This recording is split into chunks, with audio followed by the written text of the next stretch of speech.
Hello students, good morning. You are watching English Guru, the Guru of English Grammar. Dear students, आज हम आपको पढ़ाने जा रहे हैं पास्ट परफेक्ट कंटिन्यूअस टेंस और इस वीडियो में मैं आपको बताने वाला हूं कि कंसेप्ट के थ्रू हम कैसे पास्ट परफेक्ट कंटिन्यूअस टेंस को पढ़ेंगे। जहां तक ट्रेडिशनल की बात है, जो हम लोग बुक वगैरह में देखते हैं, तो ट्रेडिशनल में नॉर्मली हम लोग जो भी हिंदी मीडियम वाले खास तरीके से पढ़ते हैं वो पढ़ते हैं कि रहा था, रही थी प्लस समय दिया हुआ होता है तो हम उसे पास्ट परफेक्ट कंटिन्यूअस टेंस से बनाते हैं। आज हम आपको इस वीडियो में बताएंगे कि कंसेप्ट के थ्रू क्या कंसेप्ट आखिर है, पास्ट परफेक्ट कंटिन्यूअस टेंस का एक्चुअली में कंसेप्ट होता क्या है, जो हम लोगों को रट्टा लगाने से नहीं हो पाता है। रट्टा लगाने वाली बात होती है कि आज 1 साल पढ़े, 2 साल पढ़े, तीसरे साल आपको भूल जाइएगा अगर रट्टा लगाना आपने छोड़ दिया है। बट अगर आपको कंसेप्ट अच्छे से क्लियर है तो आप कभी भी उसे आपको मिल जाएगा उस तरह के सेंटेंसेस, तो आप इजिली उसे सोल्व कर लेंगे। तो चलिए स्टूडेंट्स, हम शुरू करते हैं। और शुरू करने से पहले मैं एक बात आपको याद दिलाना चाहूंगा कि यदि आप अगर फर्स्ट टाइम हमारे चैनल पे आए हैं, पहली बार वीडियो देख रहे हैं, तो सब्सक्राइब करना बिल्कुल मत भूलिए। और जो हमारे पुराने सब्सक्राइबर हैं उनसे हम बोलेंगे कि आप ज्यादा से ज्यादा शेयर करें, वीडियो को लाइक करें। तो डियर स्टूडेंट्स, चलिए हम शुरू करते हैं और देखें जरा कंसेप्ट क्या होता है। स्ट्रक्चर हमने लिखा कि जैसा आप हमेशा से पढ़ते आए कि सब्जेक्ट आएगा, देन हेड आएगा, देन बीन और देन V4। किन्हीं लोग को V4 नहीं समझ में आता है, that is V1 plus ING। जब हम V1 root form of the verb में ING जोड़ते हैं तब वो आपका V4 होता है, जिसे हम लोग जेरेंट भी बोलते हैं। देन ऑब्जेक्ट आएगा, देन सिंस और 4 प्लस टाइम आएगा। तो डियर स्टूडेंट्स, ये बताता आखिर क्या है, पास्ट परफेक्ट कंटिन्यूअस टेंस आखिर होता क्या, what is past perfect continuous tense. हम लोग पढ़ते हैं जो बनाने के तरीके पढ़ते हैं कि टेंस में हम लोग ट्रांसलेशन कैसे बनाते हैं, वो तरीका पढ़ते हैं। हम यहाँ पे आपको जो कंसेप्ट बताने जा रहे हैं ये देखिए जरा कि पास्ट परफेक्ट कंटिन्यूअस टेंस बताता है क्या कि कोई एक्शन भूतकाल से शुरू होकर, ये ड्यूरेशन भी पास्ट का होगा, भूतकाल से शुरू होकर this is past, this is also past and now we are here, और हम लोग हैं यहाँ पे प्रेजेंट में। ठीक है, तो पास्ट परफेक्ट कंटिन्यूअस टेंस बताता है कि किसी टाइम वो शुरू हुआ होगा पास्ट में और कुछ पीरियड तक चला और दिन वो समाप्त हो गया। अब बात आती है कि हिंदी कैसा होगा, तो हिंदी आपको कैसा भी हो, हिंदी से हमें मतलब नहीं है, बस आपको यही मीनिंग फाइंड आउट करनी है कि अगर वो भूतकाल में शुरू हुआ और भूतकाल में कुछ समय तक चला और अब वो समाप्त हो गया तो उसे हम पास्ट परफेक्ट कंटिन्यूअस टेंस से बनाएंगे।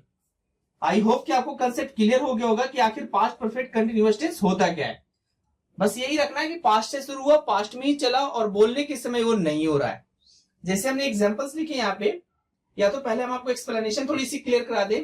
The past perfect continuous tense is used to denote an action that started in the past. देखिए बता रहा है कि जो भूतकाल में शुरू हुआ है and continue for some time in the past, और पास्ट में ही कुछ समय के लिए वो जारी रहा, एंड इज ओवर नाउ, और अब वो क्या हो गया, समाप्त हो गया। इट मीन्स वो एक्शन अब नहीं हो रहा है। अब देखिए जरा सेंटेंस हम लोग, वह पिछले 5 सालों से प्रतियोगी परीक्षा की तैयारी कर रहा था। इट मीन्स अब at the time of speaking he has not been preparing for the competitive examination. बोलने के समय वो तैयारी नहीं कर रहा है। तब हम इसे कैसे बनाएंगे, ही आएगा, देन आपका हेड फिक्स है कि हेड आएगा, बीन, अब होता है V4, जो हमारा वर्ब होगा उसे हम लोग V4 के फॉर्म में लिखेंगे, that is preparing for the competitive examination.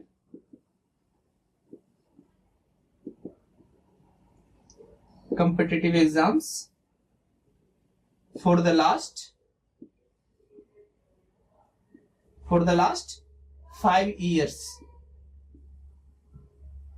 Clear students, I hope कि अब अच्छे से समझ में आ गया होगा कि कंसेप्ट क्या होता है और हम लोग कैसे उसे बनाते हैं। चलिए देखिए जरा यहाँ पे, राधा 2006 ईस्वी से इसी शहर में रह रही थी। It means eight the time of speaking she is not living in the same town. ठीक है, बोलने के समय वो उसी टाउन में नहीं रह रही है बल्कि कहीं और चली गई होगी या पता नहीं कहां गई है। ठीक है, अब होगा Radha had been living in this town since 2006। Clear हो गया। हम यहाँ पे थोड़ा इसी शहर को जोरदार बनाने के लिए हम लोग लिख सकते थे in this very town, VERY जो हम लोग लिखते हैं उसका यूज भी हम लोग जोरदार इम्फेटिक बनाने के लिए कर सकते हैं। तो डियर स्टूडेंट्स, आई होप कि आपको पास्ट परफेक्ट कंटिन्यूअस टेंस समझ में आ गया होगा। और देखिए थोड़ा सा कुछ की नेगेटिव अगर हम कैसे बनाएंगे, थोड़ा नेगेटिव इंटरोगेटिव इसमें थोड़ा किसी किसी को दिक्कत होता होगा कि कैसे नोट कहां लगेगा। अब चलिए हम इसी स्ट्रक्चर में बताते हैं कि अगर नोट लगाने की बात है तो जनरली जो पहली हेल्पिंग वर्ब आती है उसके बाद हम लोग नोट लगाते हैं। इट मीन्स नोट आपका कहां आएगा, यहां पे आएगा। Subject, had, not, been. Clear. अब जैसे एग्जांपल्स अगर एक आध देखिए हम यहाँ पे थोड़ा, she has not been coming here for 2 years। ठीक है, वह यहां 2 वर्षों से नहीं आ रही थी। तो नोट लगाने के लिए कोई खास नहीं आपको करना है कि हैड और बीन के बीच में आपको नोट को लगा देना, that is your negative sentence. Interrogative के लिए क्या करते हैं कि हमारे पास हेल्पिंग वर्ब 2 है, ये भी है और ये भी है। एक्चुअली जब इसके साथ आता है तो ये मेन वर्ब हो जाता है, ये भी बात याद रखेंगे। ठीक है, अब हैड को क्या करना है, हैड हमारा पहले आ जाएगा। ठीक है, जैसे had she been reading for 2 hours, क्या वह 2 घंटे से पढ़ रही थी।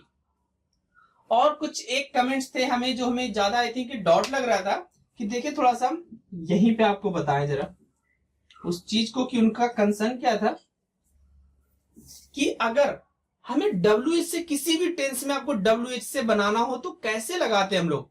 इट मींस वर्ब की पोजीशनिंग क्या होती है, सब्जेक्ट की पोजीशनिंग क्या होती है। तो देखिए डियर कि अगर कोई भी WH वर्ड अगर आप लिख रहे हो, ठीक है, तो इसके लिए कोई अलग से हम लोग स्ट्रक्चर डिराइव नहीं करते। जो आप इंट्रोगेटिव स्ट्रक्चर डिराइव करते और जो इंट्रोगेटिव नेगेटिव स्ट्रक्चर डिराइव करते उसी को बस इसके पहले रख देना है, एक इंट्रोगेटिव वाला, एक इंट्रो नेगेटिव वाला, और कुछ नहीं इधर करते हम इसमें कुछ भी। जैसे अगर हमने स्ट्रक्चर बनाया कि हैड प्लस सब्जेक्ट, जो कि यहां पे हमने हैड प्लस सब्जेक्ट लिखा, अगर कोई हमें WH वर्ड ऐड करना होगा तो यहां पे हम WH वर्ड ऐड कर देंगे। क्लियर। एक्सेप्ट आपको हु कभी भी हेल्पिंग वर्ब के साथ, सॉरी हु कभी भी सब्जेक्ट के साथ नहीं आता है। जैसे अगर लिखे who had been reading for 2 hours, कौन 2 घंटे से पढ़ रहा था। ठीक है, कौन 2 घंटे से पढ़ रहा था। तो यहां पे जब हम हु लगाते तो सब्जेक्ट कहीं भी आपके सेंटेंस में नहीं होता है। अब आपका क्वेश्चन होगा कि सर सब्जेक्ट क्यों नहीं आता है। देखिए डियर कि सब्जेक्ट इसलिए नहीं आता है कि जब हम हु से किसी सेंटेंस को शुरू करते हैं तो हु का यूज ही करते हैं हम कि उस सेंटेंस में सब्जेक्ट है कौन। इट मीन सब्जेक्ट का पता लगाने के लिए हम लोग हु का यूज करते हैं। तो इसी तरीके से हम लोग हुम का यूज ऑब्जेक्ट का पता लगाने के लिए करते हैं। अब कंसेप्ट यहाँ पे एक चीज याद रखिएगा, क्यों नहीं लगाते, सब्जेक्ट क्यों नहीं आता। यहाँ पे हम मान लीजिए कि हु हैड, आई क्यों नहीं लिख सकते, राम क्यों नहीं लिख सकते, ही क्यों नहीं लिख सकते, शी क्यों नहीं लिख सकते। तो बात यह है कि आप जिसको ढूंढना है, आप सोच लीजिए कि किन्हें आप ढूंढते हैं। जो भूल गए होते हैं, जो नहीं होते उन्हें आप ढूंढते हैं, जो मौजूद है तो उन्हें हम ढूंढते नहीं है। तो वही बात है कि जब सब्जेक्ट नहीं होगा तभी तो हम हु का यूज करेंगे, जो कि हमें सब्जेक्ट ढूंढ करके देगा। Who had been reading for 2 hours, कौन 2 घंटे से पढ़ रहा था। आंसर दे सकते, he had been reading, she had been reading, Radha had been reading, Ram had been reading. तो जो नया वर्ड आया आपका, राधा आया, राम आया, ही आया और शी आया। तो इस तरीके से हम लोग WH के बारे में जानते हैं कि WH इस तरीके से यूज किया जाता है। तो आई होप कि आपको जो मैंने कंसेप्ट पास्ट परफेक्ट कंटिन्यूअस का बताया ये आपको अच्छे से समझ में आ गया होगा। और इन द नेक्स्ट वीडियो हम लोग देखेंगे रिमेनिंग जो टेंस बचे आपके फ्यूचर टेंस, जो मैं आपको जल्दी खत्म कर दूंगा। मैक्सिमम 2 से 3 वीडियो आई थिंक उसका बन पाएगा, उसमें हम जाकर के टेंस खत्म कर देंगे। और टेंस खत्म करने के बाद हम लोग जल्दी से चलेंगे, क्योंकि अभी CGL का एग्जाम होने वाला है, तो उसमें हम लोग देखेंगे कि वॉइस और नरेशन जितना जल्दी से हम लोग कर सके, पूरा जल्दी से मैं जल्दी कोशिश करूंगा कि टेंस खत्म हो जाए, तुरंत मैं आपको वॉइस के बारे में बताऊं कि आखिर वॉइस का कंसेप्ट क्या होता है। हमेशा याद रखेंगे कि कंसेप्ट पढ़ने के लिए तो ज्यादा दिक्कत इन फ्यूचर आपको नहीं होगा। और डियर स्टूडेंट्स, आज के लिए बस इतना ही, मिलते हम लोग अगले वीडियो में। तब तक के लिए जय हिंद, जय भारत।